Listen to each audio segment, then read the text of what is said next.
हाय दोस्त, good morning सभी बच्चे को। मैं दीपक बिंद ऑनलाइन क्लासेज में आप सभी बच्चे का स्वागत है। मैं दोस्तों आज UP TET, C TET, MP TET, Haryana TET और सुपर टेट के लिए दोस्तों मेरा यह दूसरा पार्ट है भारतीय संविधान का, जिससे दोस्तों इसमें से लगभग 3-4 क्वेश्चन आते हैं। तो दोस्तों आइए हम शुरू करते हैं भारतीय संविधान का दूसरा पार्ट। और जो भी दोस्त पहला पार्ट नहीं देखे हैं वे दीपक बिंद ऑनलाइन क्लासेस में जाइए और वे देख सकते हैं। तो दोस्तों अच्छा लगे तो सभी लोग लाइक, सब्सक्राइब और एक दूसरे को शेयर कीजिए। तो आइए हम शुरू करते हैं 26 क्वेश्चन। इससे पहले दोस्तों हम 25 प्रश्न करा दिए हैं। तो चलिए शुरू करते हैं। राष्ट्रपति का कार्यकाल पूर्ण होने से पहले उसको उसके पद से कौन हटा सकता है? ऑप्शन नंबर देख लीजिए दोस्तों। प्रधानमंत्री, लोकसभा, राज्यसभा और संसद के दोनों सदन महाभियोग के आधार पर। तो दोस्तों राष्ट्रपति को हम संसद के दोनों सदन महाभियोग के आधार पर हटा सकते हैं, इसलिए ऑप्शन नंबर डी राइट हो जाएगा। ऑप्शन नंबर डी राइट हो जाएगा। तो दोस्तों आप लोग बताइए कि राष्ट्रपति का कार्यकाल कितना होता है? तो दोस्तों राष्ट्रपति का कार्यकाल 5 वर्ष होता है और यह किस भारतीय संविधान के अनुच्छेद कहा गया है कि भारत का एक राष्ट्रपति होगा? तो दोस्तों यह 52 अनुच्छेद में कहा गया है कि भारत का एक राष्ट्रपति होगा। तो दोस्तों आप लोग ये भी बता सकते हैं कि दोस्तों भारत के राष्ट्रपति को हम किस संविधान से लिया गया है? तो दोस्तों भारत के राष्ट्रपति हम ब्रिटेन के संविधान के अंतर्गत से लिया गया है। तो दोस्तों आइए अगला क्वेश्चन। उपराष्ट्रपति के चुनाव में कौन सा सदस्य भाग ले सकते हैं? तो दोस्तों उपराष्ट्रपति के चुनाव में हम संसद के दोनों सदन के सदस्य भाग ले सकते हैं। ऑप्शन नंबर ए राइट हो जाएगा।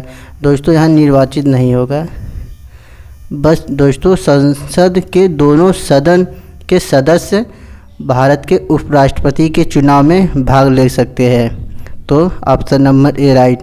तो दोस्तों तो आप लोग बता सकते हैं कि भारत के किस अनुच्छेद के तहत कहा गया है कि भारत संविधान के किस अनुच्छेद के तहत कहा गया है कि भारत का एक उपराष्ट्रपति होगा? तो दोस्तों यह 63 अनुच्छेद के द्वारा कहा गया है, यानी 63। तो अगले क्वेश्चन पर दोस्तों आइए। और दोस्तों उपराष्ट्रपति दोस्तों यह अमेरिका के संविधान से लिया गया है और उनके समान है। यह भी कह सकते हैं कि भारत के उपराष्ट्रपति का संवैधानिक स्थिति अमेरिका के संविधान से लिया गया है या अमेरिका के समान है। तो अगले क्वेश्चन पर आते हैं दोस्तों। Question number 28। आपात स्थिति की घोषणा कौन करता है? तो दोस्तों आपात स्थिति की घोषणा भारत के राष्ट्रपति करता है। और दोस्तों आपात स्थिति यह 3 प्रकार का होता है। तो दोस्तों पहला होता है राष्ट्रीय आपात, दूसरा राष्ट्रपति शासन आपात और तीसरा वित्तीय आपात। तो अगले क्वेश्चन पर दोस्तों आते हैं। लोकसभा की अधिकतम सदस्य कितनी है? तो दोस्तों ऑप्शन नंबर 542, 545, 550, 525। तो दोस्तों यहाँ यह सभी ऑप्शन गलत है। लोकसभा की अधिकतम सदस्य दोस्तों 552 होती है, आप लोग याद कर लीजिए। और दोस्तों राज्यसभा की अगर पूछा होता तो राज्यसभा की अधिकतम सदस्य 250 होती है। तो आइए अगले क्वेश्चन पर।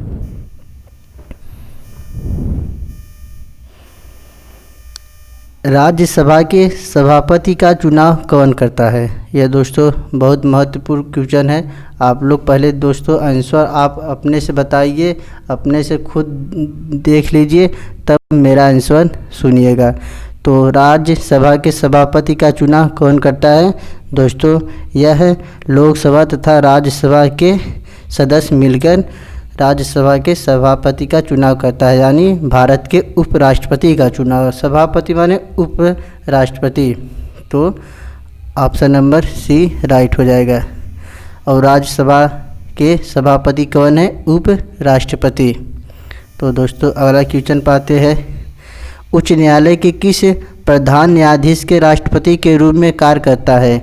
दोस्तों ऑप्शन नंबर देख लीजिए। न्यायमूर्ति एवं हिदायतुल्लाह ने, ऑप्शन नंबर बी न्यायमूर्ति एम सीकरी ने, ऑप्शन नंबर सी न्यायमूर्ति मोहम्मद करीम छगला ने, ऑप्शन नंबर डी न्यायमूर्ति जेसी शाह ने। तो दोस्तों न्यायमूर्ति एम हिदायतुल्लाह हो जाएगा, ऑप्शन नंबर ए राइट हो जाएगा। ये दोस्तों उच्च न्यायालय के न्यायाधीश के रूप में भी कार्य किए हैं और इससे पहले राष्ट्रपति भी यह हो चुके हैं। तो दोस्तों अगले क्वेश्चन पाते हैं। राज्यसभा में जब राष्ट्रपति के विरुद्ध महाभियोग प्रस्ताव पर सुनवाई होती हो तो उसकी बैठक की अध्यक्षता कौन करता है? तो दोस्तों ऑप्शन नंबर भारत का प्रधान न्यायाधीश, ऑप्शन नंबर बी लोकसभा का अध्यक्ष, ऑप्शन नंबर सी राज्यसभा का सभापति, ऑप्शन नंबर डी राज्यसभा का उपसभापति। तो दोस्तों जब राज्यसभा में राष्ट्रपति के विरुद्ध महाभियोग प्रस्ताव की सुनवाई होती है तो वह राज्यसभा का सभापति अध्यक्षता करता है, यानी ऑप्शन नंबर सी यानी उपराष्ट्रपति। और दोस्तों राष्ट्रपति अपना त्यागपत्र उपराष्ट्रपति को देता है और उपराष्ट्रपति अपना त्यागपत्र राष्ट्रपति को देता है। यह भी दोस्तों याद कर लीजिए, यह भी एग्जाम में पूछा जाता है। अगले क्वेश्चन पर आइए। राज्य विधानसभा के सदस्यों की न्यूनतम तथा अधिकतम सदस्य संख्या कितनी होनी चाहिए? ऑप्शन नंबर 40 तथा 280, ऑप्शन नंबर बी 60 तथा 500, ऑप्शन नंबर सी 80 तथा 250, ऑप्शन नंबर डी 50 तथा 450। तो दोस्तों राज्य विधानसभा के सदस्यों की न्यूनतम तथा अधिकतम संख्या 60 तथा 500 के बीच में होता है, यानी ऑप्शन नंबर बी राइट हो जाएगा। अगले क्वेश्चन पर दोस्तों राष्ट्रपति कितने सदस्यों को लोकसभा में मनोनीत करता है? तो दोस्तों यह बहुत इम्पॉर्टेंट है। ऑप्शन नंबर देख लेते हैं। ऑप्शन नंबर 12, 2, 8 और 5। तो राष्ट्रपति दोस्तों लोकसभा में कितने सदस्यों को मनोनीत करता है?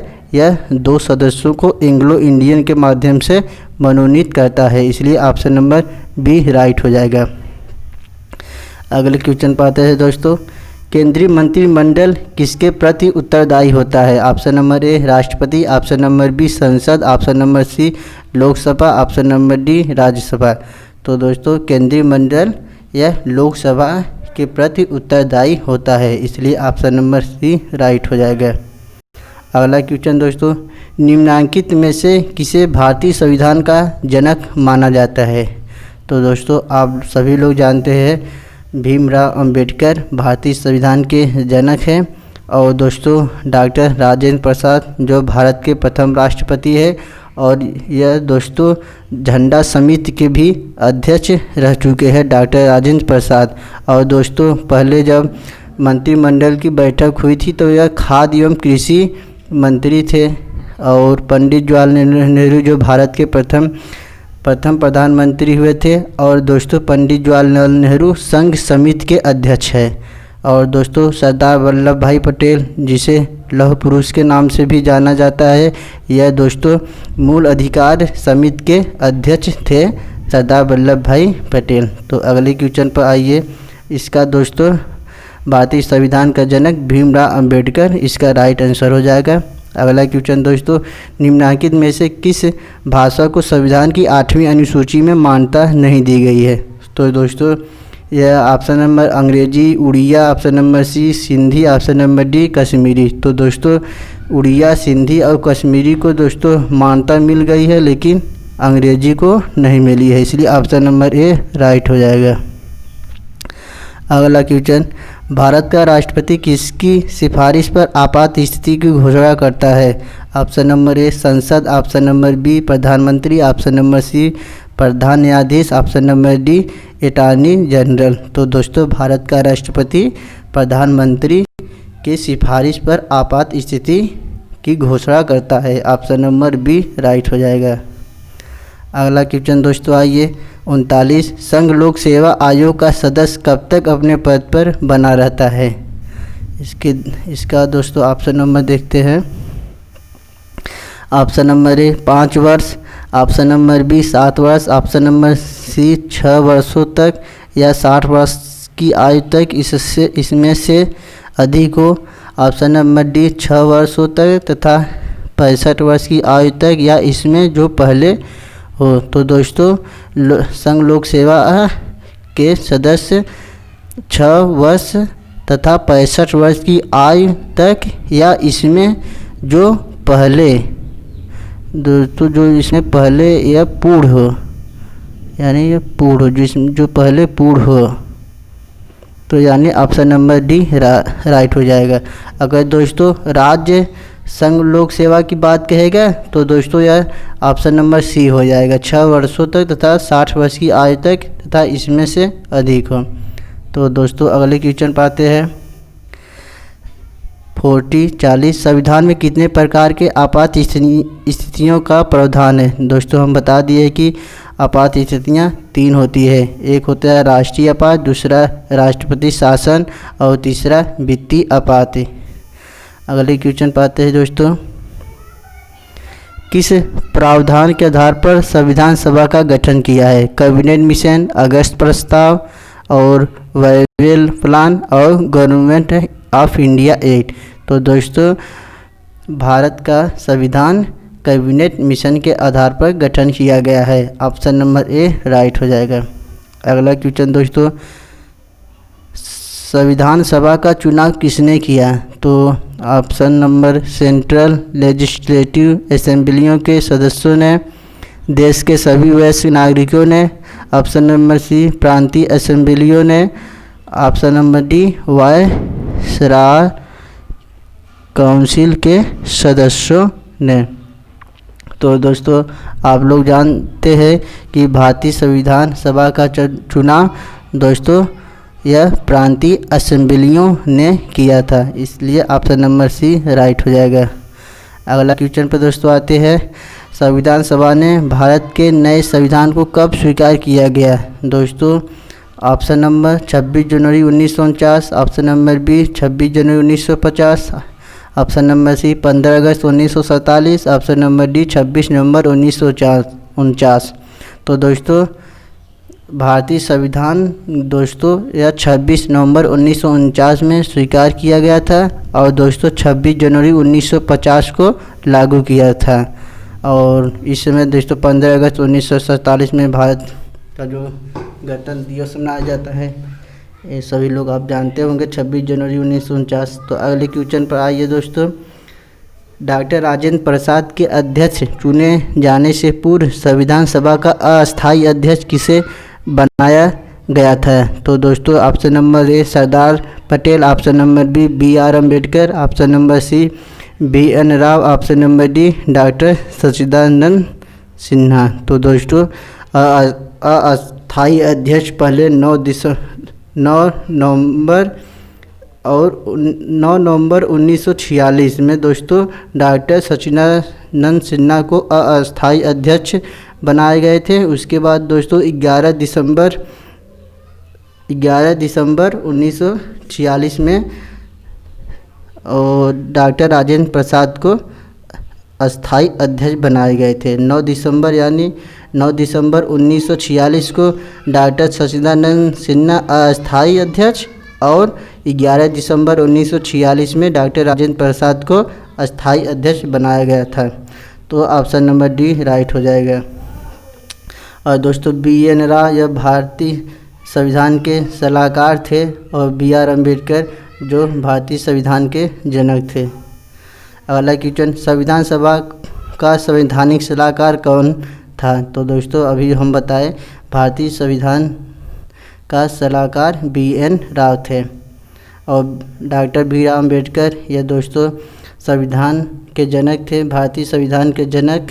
और अगले क्वेश्चन पर आते हैं दोस्तों, किस अधिनियम या संशोधन द्वारा संसद में दल बदल पर प्रतिबंध लगाया गया है?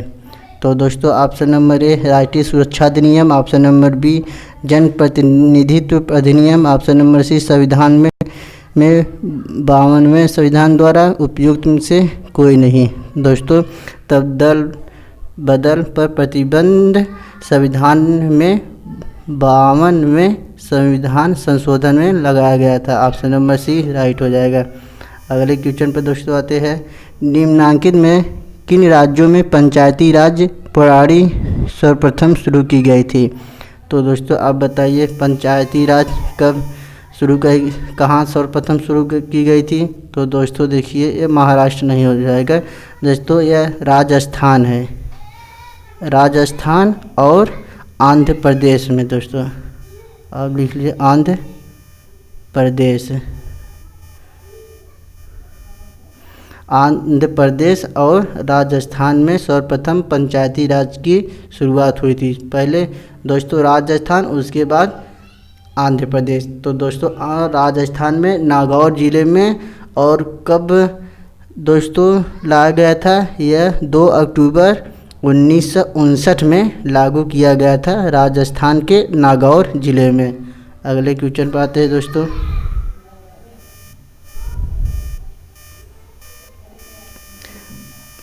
भारत में निर्वाचन प्रणाली का प्रारंभ कब किया गया था? तो दोस्तों भारत में निर्वाचन प्रणाली का प्रारंभ 1909 में किया गया था। ऑप्शन नंबर बी राइट हो जाएगा। और 1905 में दोस्तों क्या हुआ था, आप लोग बता सकते हैं? 1905 में दोस्तों यह बंगाल का विभाजन हुआ था। और 1935 में गवर्नमेंट ऑफ इंडिया एक्ट पारित हुआ था। और दोस्तों 1942 में भारत छोड़ो आंदोलन प्रारंभ हुआ था। और अगले क्वेश्चन पर आते हैं दोस्तों, भारतीय संविधान के अनुसार भारत की सर्वोच्च सत्ता किसमें निहित है? ऑप्शन नंबर ए राष्ट्रपति, ऑप्शन नंबर बी प्रधानमंत्री, ऑप्शन नंबर सी संसद, ऑप्शन नंबर डी जनता।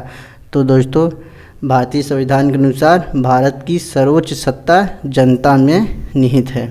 अगला क्वेश्चन पर आते हैं दोस्तों, 42वें संविधान द्वारा संविधान के किस अनुच्छेद में मौलिक कर्तव्यों को जोड़ा गया है?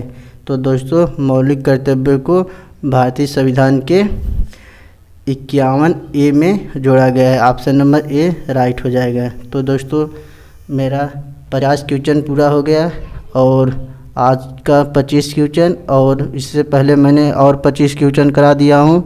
तो दोस्तों आप सभी लोगों को अच्छा लगे तो प्लीज़ लाइक और शेयर और सब्सक्राइब कीजिए, जिससे मैं आप लोगों को लिए UP TET, MP TET, super TET के लिए भारतीय संविधान का बहुत से प्रैक्टिस सेट ला दूँ। तो कृपया वीडियो देखने के लिए धन्यवाद आप सभी बच्चों को।